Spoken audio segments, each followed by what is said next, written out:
Ég heiti Ólafur Skúli Indriðason og læknir á Landspítalanum, nýrnalæknir og vinn á nýrnadeild Landspítalans eða nýrnalækningaeiningu eins og ég held að heiti opinberlega.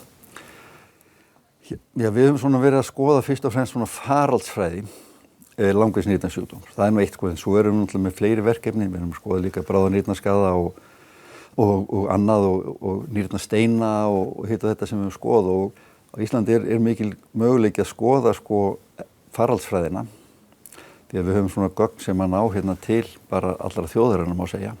Skilunarsjúklingum hefur fjölgað talsvert og það er kannski ekki miklar nýjungar í skilunum, það er svo alltaf einhverjar smá framfarir en þetta er svona í grunninn sama prinsipið.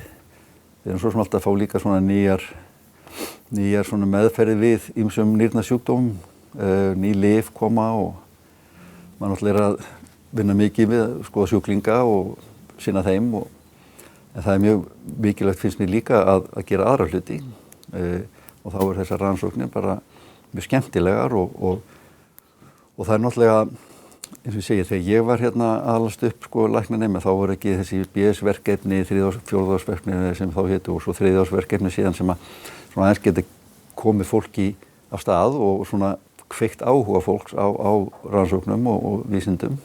Mikilvægt bara finnst mér að heilbrigðis- og menntastofnun eins og Landspítalinn, það verður að vera svona vísindi, það er bara hluti af því að vera menntastofnun og virt menntastofnun, það er að hafa kennslu og vísindi í hávegum.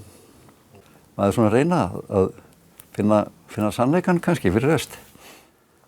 Þetta er ákveðin svona viðurkenning á starfum hans hérna.